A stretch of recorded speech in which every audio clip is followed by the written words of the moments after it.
People pay good money to see this movie. When they go out to a theater, they want cold sodas, hot popcorn, and no monsters in the projection booth. Everyone pretend podcasting isn't boring. Turn it off. Turn it off.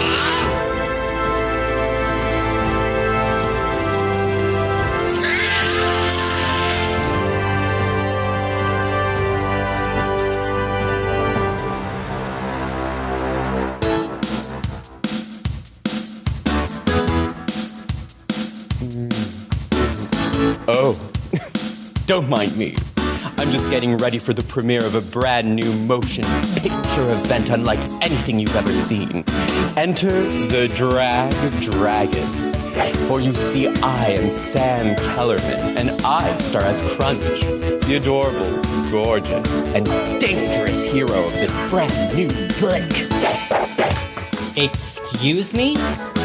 Hold up, everyone. Listen, I don't know what you've been told, but I am Jade London, and I am the star of the soon-to-be worldwide sensation Enter the Drag Dragon. I play Crunch, the lead role, and I am the one and only drag queen kung fu master. Hi-ya! Listen, pay no attention to those two bitches. There's only one real star of this picture, and it's me, Matt Miwa. Watch me transcend the screen as Crunch and kick some ass while I do it. By the end of this film, you won't even remember who Sam Bagelman and Jag London are. Ladies.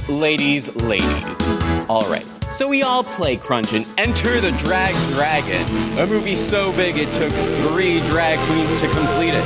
So get ready for a cinematic experience full of Drag queens, drag kings, I'm not a dude, buttercup. Zombies, mummies, androids, flashers, streakers, bare-breasted vixens, poisonous boobies, Boobies!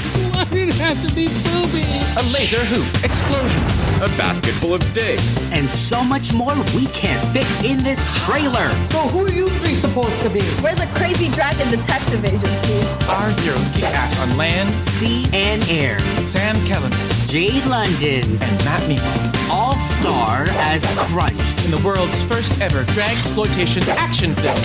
Also starring Beatrice Barris, Phil Caracas, Josh Grace, Mark McDonald, Natalia Moreno, Judith DeBoer, Mary-France Courtemanche, Quintana Taylor, Kirby Nafto, Allie Quinn, Cassia Scully, Jesse Godard, Brendan Cowan, Shade Nix, Jordan Gerard, Derek Rustin, Jason Vaughn, Dave Bignell, Peter Monet, Will King Waylung, Laurie Harrison, Dan Marr, Jonathan Hayes, Elliot Fokker, Master Dubois, and featuring special appearances by Lloyd Kaufman Johnny Vegas. and Greg Sestero. Knuckle up, bitch. Enter the Drag Dragon! Run! A drag foo Action comedy horror musical you won't want to miss. Really? I'm a detective. You're the best detective to ever live. What's going on? That's a case we've got to solve. It'll be fun. Fun. Totally. If you want to see Enter the Drag Dragon, ask your mama. Hey folks, welcome to a special episode of The Projection Booth. I'm your host, Mike White. On this episode, I'm talking with Lee Demarbre, the director of the new film Enter the Drag Dragon. If Lee's voice sounds familiar, it's because he's been on the show before. We had him on way back when we talked about Jesus Christ Vampire Hunter. Check out the interview, check out Enter the Drag Dragon, and I hope you enjoy.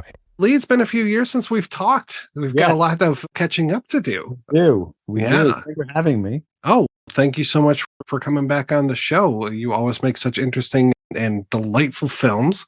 Big fan of your work, of course. Tell me what you've been up to over the last few years before we even start to talk about Enter the Drag Dragon, because it's been a little bit between directing projects, if memory serves. I haven't directed a film since in 14-year gap. Wow. Now, in the 14 years, I tried my best to make movies. Many movies came my way and just didn't happen. I spent 14 years not making movies, but trying to make movies. It was so sad meeting producers and investors who took me down an exciting path that led nowhere. And it was frustrating. Felt a little relief recently. My favorite film of the year is Tar. Have you seen Tar with Kate Blanchett? Not yet, no. So that director had a 16-year hiatus. And I thought, Okay, I beat him. I had a lot of exciting projects slipped through my fingers. I was going to do a Jackie Chan. I was going to direct a Jackie Chan project. I was going to do an action film in Jamaica with Fred Williamson. I was going to go to the Philippines and direct the sequel to Cannibal Holocaust, which would have been thrilling. And everything just like sometimes you chase the dragon and it ain't worth chasing.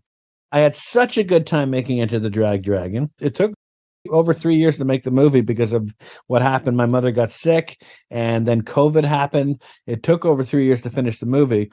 But I sometimes think to myself, I wish I was still filming it because we had such a good time.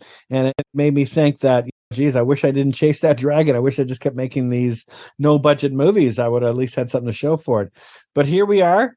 And I'm really happy with Enter the Dragon. It's like the first film I've ever made where I'm actually excited to show people. Sometimes it's a little nerve-wracking showing your movies in front of an audience. But this one, I don't know, it's easy. My last two films that I made, the very last film I made, Strip Naked, and we shot the whole movie in 2 weeks. It was one of the biggest budgets I've ever had, but it was terrible being on set because it wasn't about trying to make the best movie you could. It was about trying to get through the day.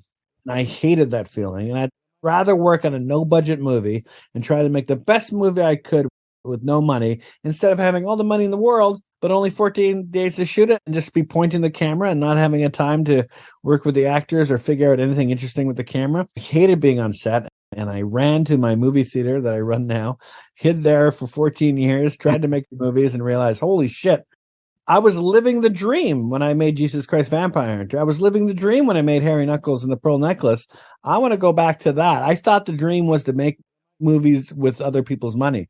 That wasn't the dream. I was living the dream, and it was time to go back. It was time to go back to sleep and dream a little. And it's called that last dream I had is called Enter the Dragon.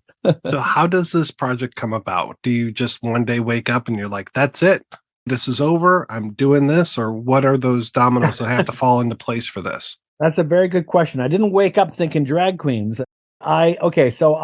Good question. Then we have to go back to 2013 when we had the first draft of the script. And back then it was called Sneaky Tiger, Fatty Dragon. And the whole film, it was all children. It wasn't a kid's movie, but the whole movie was children. And I thought it'd be fun to do a wild martial arts film with, made for adults featuring children in the lead roles. Like all the villains would be children and all the heroes would be children, and they'd be shooting and fighting, and it would be wild. I love movies like Bad News Bears, movies that have children in it that necessarily don't talk down to children. You know what I mean? A lot of kids' movies are talked down to kids like they got special needs or something. So that was my idea. And everyone in my circle who I pitched this to, no one was interested. And I often got questions like, Lee, why do you want to make a kids movie? I'm like, I'm not making a kids movie. I'm making a movie with kids in it, but no one liked this idea. And I should prefix that when he delivered that script in 2013, he had delivered 3 scripts. Mark Polisel, who wrote this film, had 3 scripts, 2 of which were really cool movies that needed to be budgeted properly.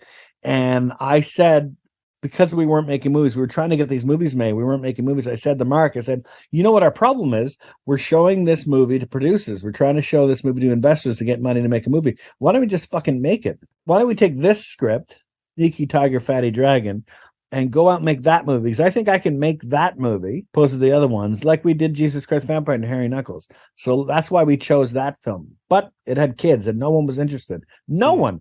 My musician friend, Dave Bignell, who did Bitch Boots in this movie, which is a sensational song. He did Slush Panties in Harry Knuckles. He did Pearl Necklace in the movie Pearl Necklace. He did Everybody Gets Laid Tonight, Jesus Christ Vampire Hunter. He always makes my movies 100 times better because he's more serious of an artist. And he looked at me one night and said, why? He's the one. Why do you want to make this movie? So I kind of felt a little down about the film, and I'm not blaming him. And I went to a screening of the Rocky Horror Picture Show in Ottawa because we show the Rocky Horror Picture Show at the Mayfair Theatre. And there I was after the movie talking to Sam Kellerman, who stars in this film. He plays Crunch. He does Rocky Horror Picture Show live on the stage, and he was making me laugh. He knows a lot about film. He's got a really particularly good taste in movies, which I like, and I love talking to him about movies. But he made me laugh sincerely, and I left the Mayfair, my cinema, went to the same bar where no one was interested in this movie, and there was a hockey game on, and everyone was watching hockey and talking to me about sports. And do you ever talk to someone and you're not paying attention to anything they say? Yeah. Kind of you're looking through them. I was looking through all these people because I was thinking about, wait a minute, what if Sam started my movie? Maybe the movie's not about kids fighting crimes. It's a drag queen fighting crimes. That's the other thing I didn't have for this movie. Jesus Christ Vampire Hunter was at work, and I got people involved because it was an easy pitch. People would say to me, what's the movie about? I'd say it's a kung fu action comedy horror musical about the second coming called Jesus Christ Vampire Hunter. Oh, I want to be a part of that, everyone would say to me. So I didn't have a good pitch for the new movie, and I didn't have a good title. And then I thought to myself, drag queens, be a drag queen martial arts film, because I don't think they've ever made one before. And it could be called Enter the Drag Dragon. And I felt so excited about that title and so excited about the premise. Hockey wasn't on TV anymore. And I was like, oh my God, it was like a eureka moment. You ever have a eureka moment? And then I got so passionate about this, and I got on the phone the next day with the writer, and we rewrote everything. But the script is almost the same. And it's funny watching it with a crowd because people laugh at all the parts of the movie that remind them it's still a kid's movie. It's got this Crunch and his friends all have to be home for dinner, and then they still live with their parents. And that's what Sam liked about it most of all, the guy who plays Crunch. He said, Lee, I like your script because it's not about a drag queen. The lead character just happens to be a drag queen, and that's what works about it. Yeah, so all those chips fell into place that way. That's a long answer to your question, but I like telling that story. You said that Sam plays Crunch, but many people play Crunch. And I'm curious, are you being super avant-garde? Are you being Louis Buñuel, Todd Solondz, or is it just we needed to change because this project was taking so long? I wish I could be all those people. I admire those filmmakers, and sometimes seems out of my grasp. This is what happened. A lot of artists say, absolutely no compromise. I'm not making any compromise. And I'm not calling what happened on our film over and over again led me to compromise, but every negative thing that stood in the way of getting this movie not made turned into a positive. Everything. And it's amazing. It's like the Mayfair Theater. I run a single screen theater across the street from a multiplex. There's no reason on earth why our cinema should be open, but every time we run into a wall, we leap over it gladly. Every negative turns into a positive. So that happened here. It was 2018. I had a script reading with the entire cast and crew. We had our first draft of Enter the Drag Dragon, and I had the entire cast and crew sit down at the Mayfair Theater in front of 3 long tables, and we read the script all together. It was really exciting. I was looking forward to doing it, and we were going to start shooting within that week. What happened just before I sat down at my table is I got a call from Newfoundland, which is a province out east here in Canada, that my mother was sick and she was dying, and she didn't have very long to live.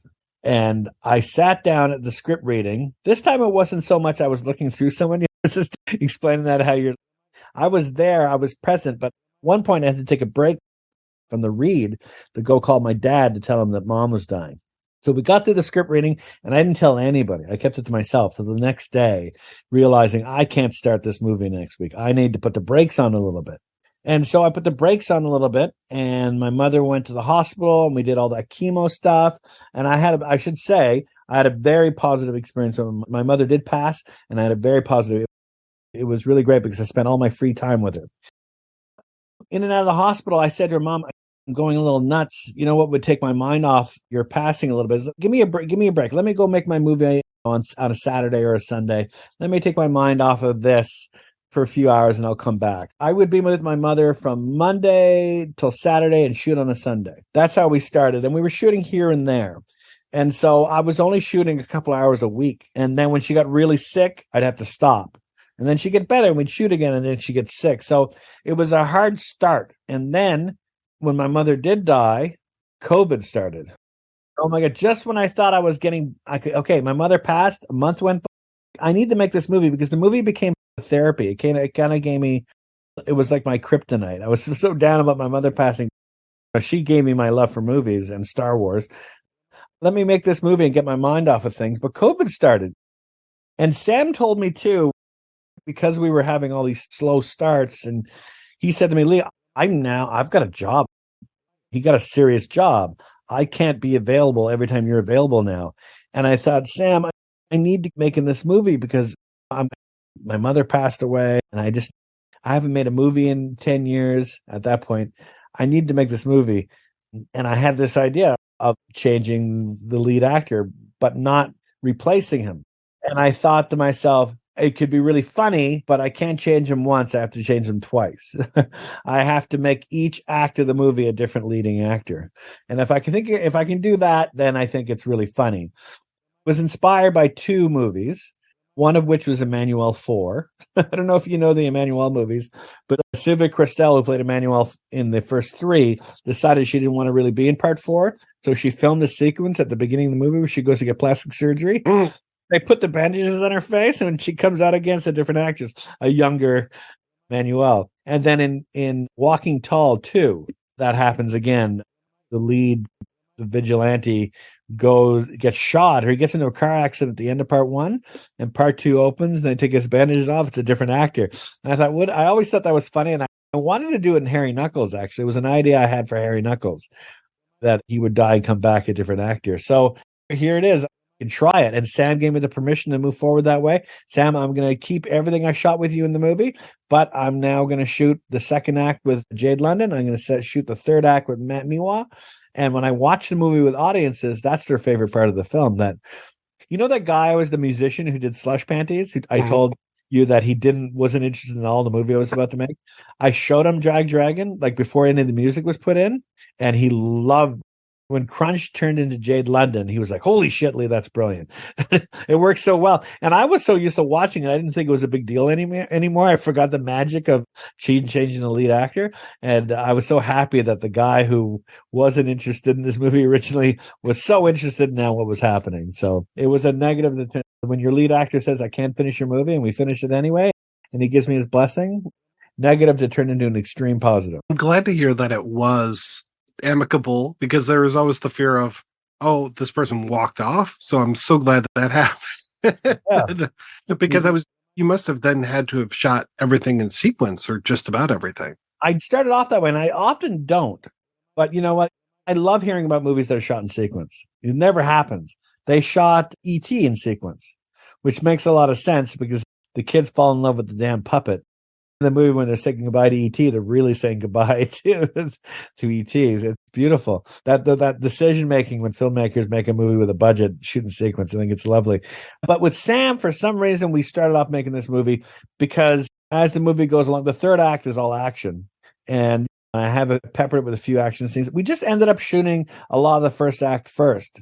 But when after my mom passed and we started making the movie, I thought it would be really helpful. So I shot all the big scenes. Here's the summer. Let's shoot all the big scenes. Let's shoot the skydiving sequence and all the martial arts fighting at the end. So I did all the big fighting first. So then it thought maybe it would feel easier to finish it with dialogue. Didn't always feel easier because of that. But once we went with the route of shooting with 3 different actors as the lead, we shot the action stuff first. So if you're watching the movie, it's fun sometimes to think about what's the first scene. Greg Sestero was the very first thing we shot on the movie. His scene is the young pilot. I found a pirate ship about a 90-minute drive from Ottawa that we went and shot on. Greg was in town. I said to my mom, and my mom knows Greg. She's like, oh, go shoot with your friend Greg Sestero. Yeah, so that's that. It was really fun. It felt like the movie kept coming alive. Every change that happened, everything that happened, it felt like I was starting on a new movie. It felt so exciting. Where in my last film, I hated being on set. I was trying to get through the days. I wasn't trying to make a good film. This time I felt like we were trying to make the best film we could with no budget. Keeping in mind this is a no budget movie. There was no producer involvement. There was no investors involvement. I didn't get any grants to make this movie. We just took a camera and with friends and made the best movie we could. And geez, was it fun. It was like a roller coaster ride. And you never hear that. You never hear stories about production being fun. A lot of people say, oh, my favorite thing is editing. And you hear expressions like, I'm going to fix it in post. This wasn't that kind of movie. We had more fun on set than we did any other procedure of making the movie. I really think that comes through. It comes through that it is a bunch of friends making a movie. So that's why I figured that there was an amicable departure of Sam, just because it just feels like such a kind of like Andy Hardy, let's go put on a show type of thing. I really appreciate you saying that. First, Sam was amicable. He was great, and he's championing Jade London and Matt Miwa. He looked up to Jade London's the only real drag queen in the movie, and I know Sam looked. And when I told Sam that we got Jade London for the movies, you got Jade London, he was so excited. But yeah, you said something else there I was going to talk about. Oh, what you said about it seems like it was a bunch of friends. It seemed like it was when you watch the movie, you got the sense that we were having a good time filming it. That's my favorite thing about Jackie Chan movies. Those early movies in the 80s into the early 90s, you can tell that they were on set making things up as they went along. It comes across through the lens. And that's something you don't learn in film studies. That's something you don't get better at. It just, when that happens, it's magical. And when an audience recognizes that, it's magical as a viewer. I love noticing that in a movie. Sometimes it's better than anything that Louis Benoit can come up with. So how did COVID end up affecting you? Did you have to shut down, or were you shooting just outdoors things? How did that go for you? Yeah, we shot when COVID started. It was really serious. And in Ottawa, my business shut down. Everything, like we were closed. No one was walking the sidewalks. Months would go by. We were tackling anything. And when I thought I could start something, we would a few days before getting the set, and someone will tell me, "Oh, I was with someone who got COVID," or "Oh, Lee, I can't make it after all." I used to be able to drive and pick up people to bring them to set. If we were shooting with 5 people on set, 5 cars had to go to set because we couldn't all be in the same car. So yeah, we shot mostly when COVID was serious. We shot mostly just in the spring and summer outside. When society got better at working in bubbles and we felt a little safer working in bubbles, I was able to shoot in the winter at the Mayfair because the Mayfair was closed. It's a cinema, a single screen theater that I own here in Ottawa. It's a big theater. It's in the movie. So that became our studio. I could shoot in the Mayfair. A lot of stuff was shot at the Mayfair. All the hospital scenes, when you see Crunch getting his bandages taken off, that's all shot at the Mayfair. We did a lot of looping and dialogue and sound effects stuff at the Mayfair. The Mayfair, we did a lot of green screen work at the Mayfair, cutting heads off and stuff. So the Mayfair became the working. In the movie, Crunch, Jaws, and Fastbuck are worried that the Mayfair is never going to open again. In real life, I was afraid the Mayfair was closed. I was living I became Fastbuck.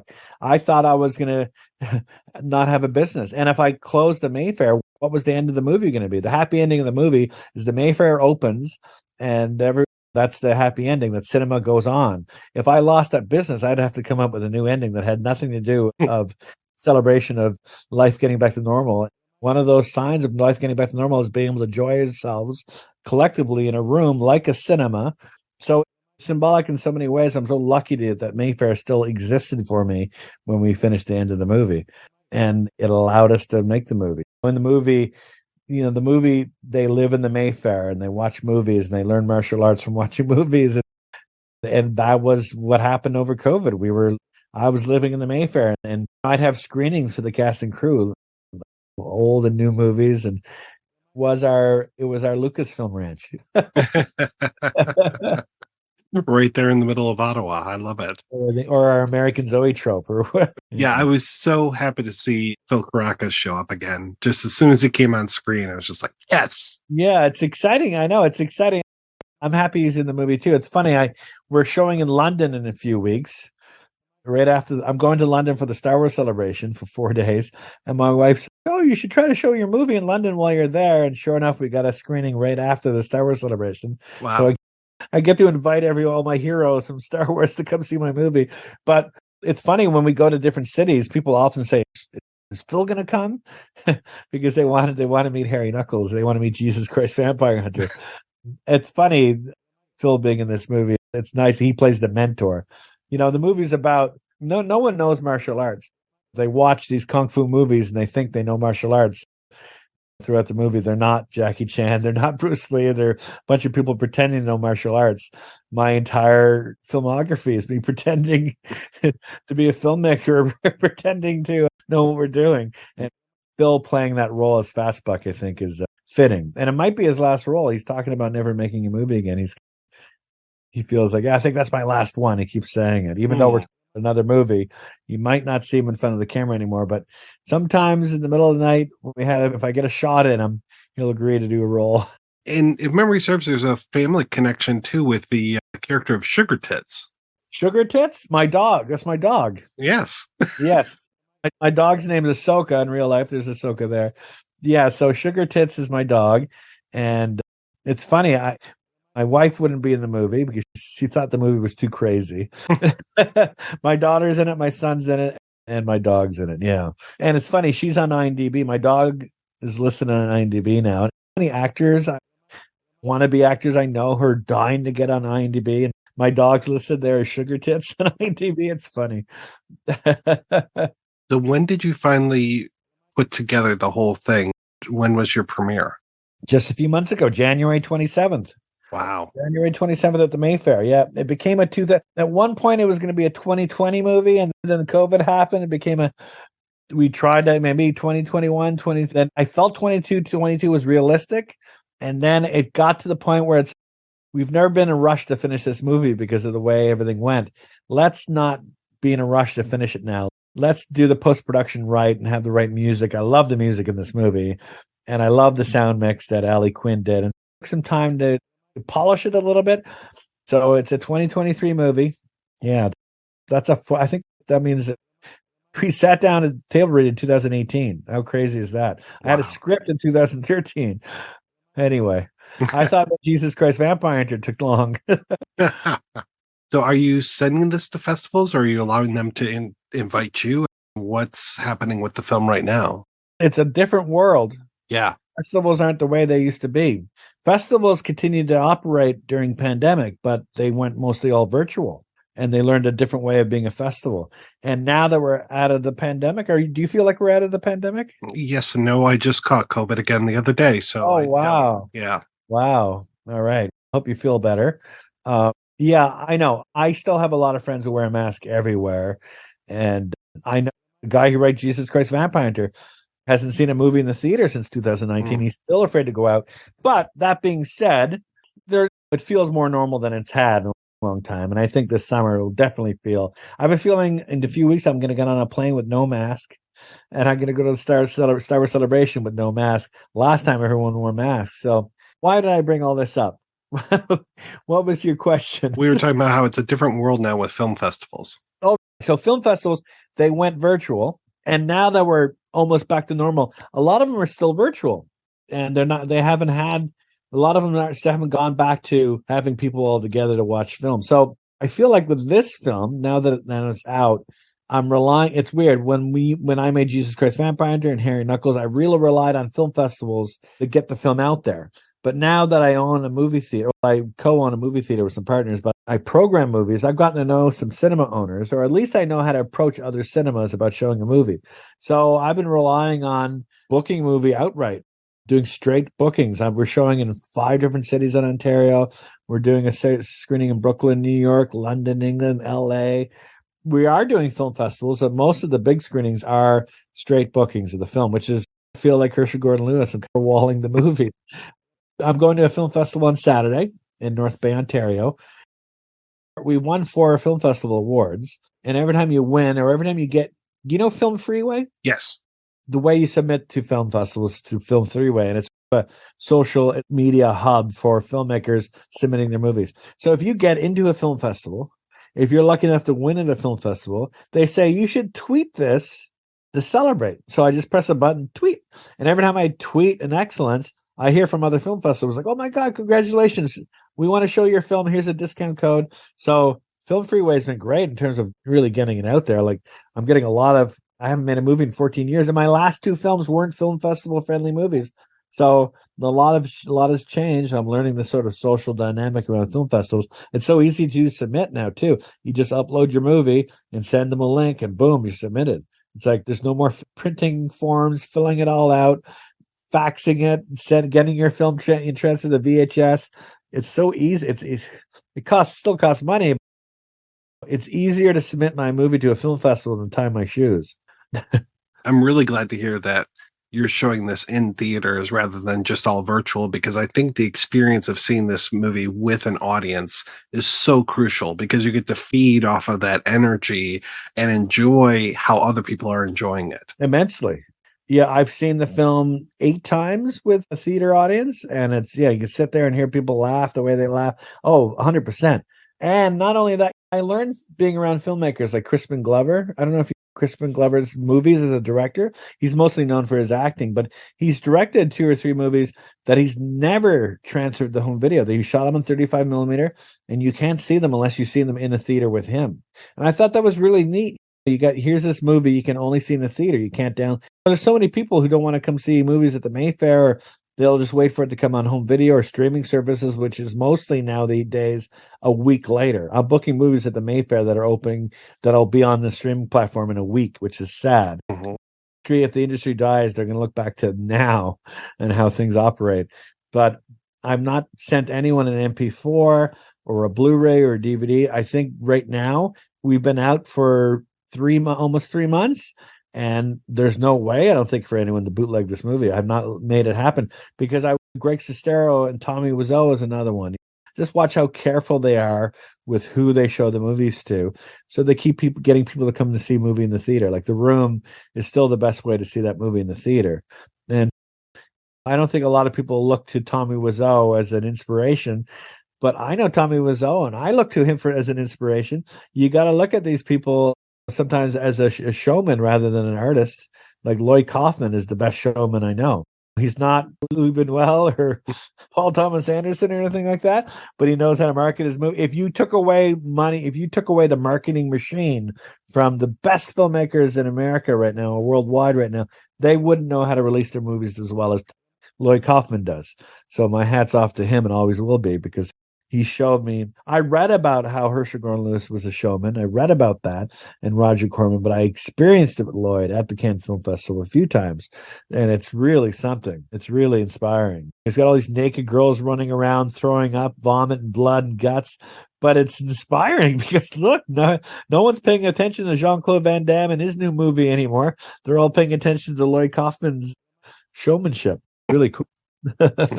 So I know you've got some screenings, some festivals. You're going over to the Star Wars celebration. May the 4th be with you. Thank you.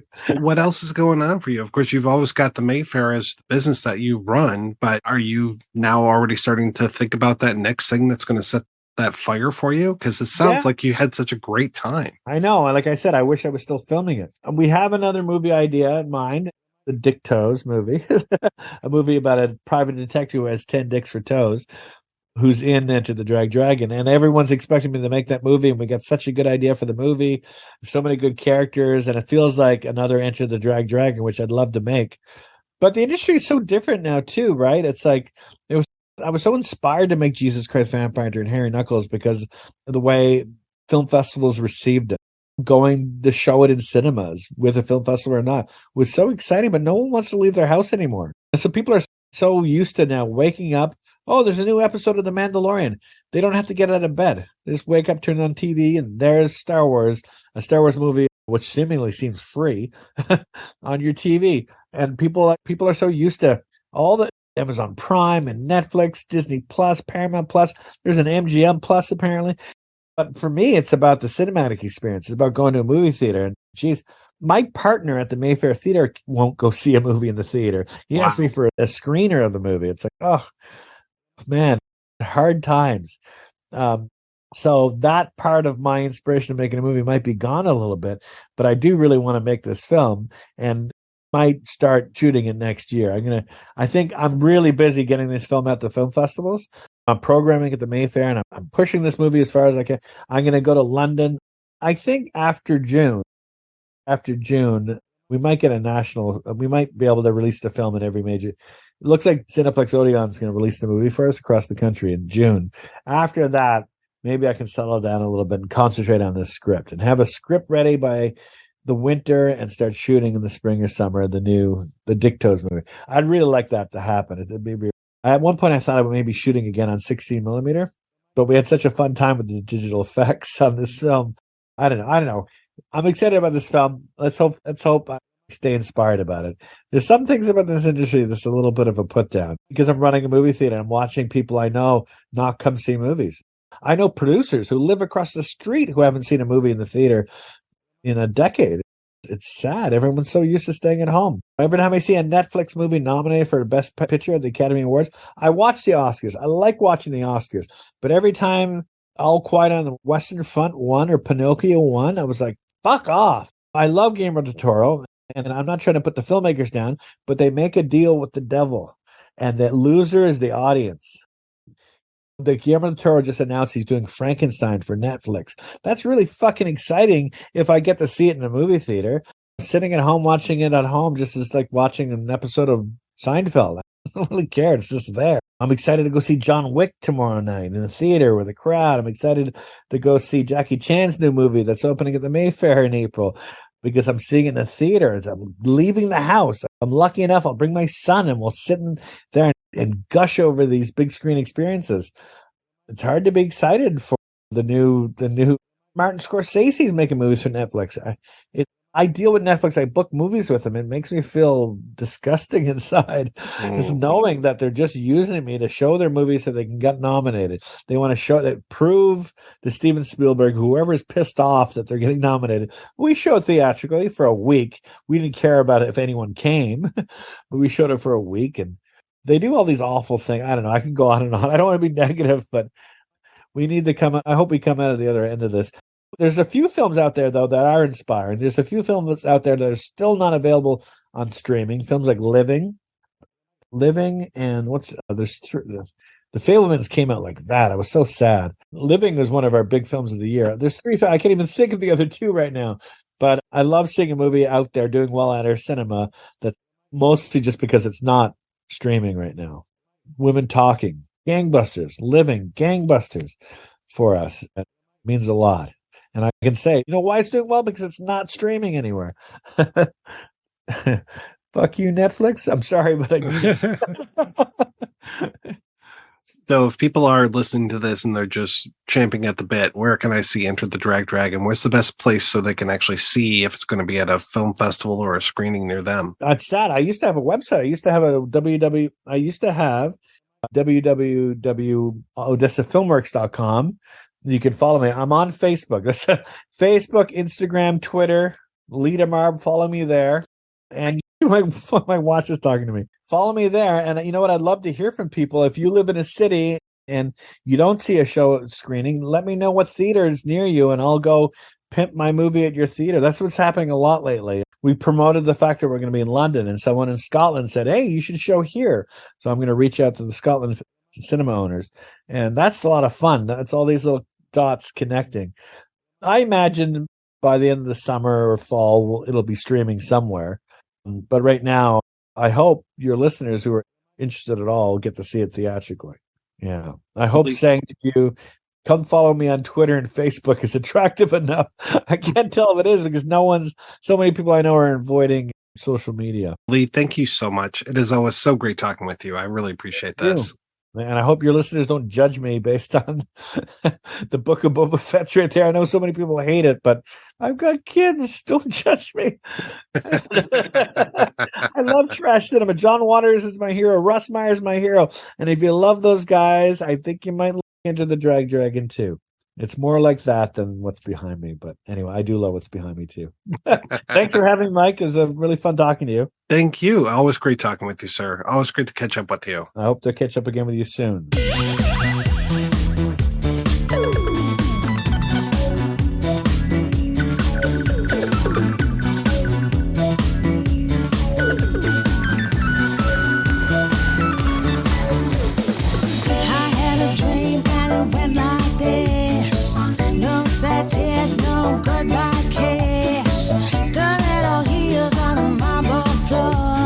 Tall red boots walking out of the door.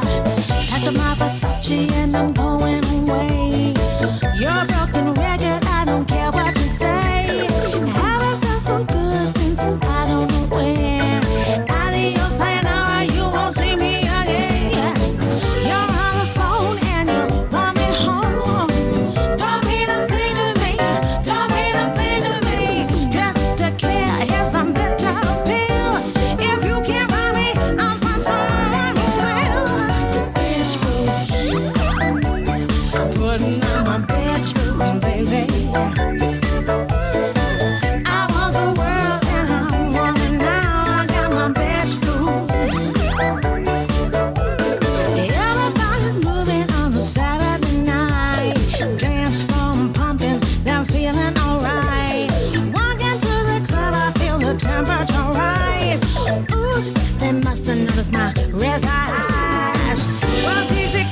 go.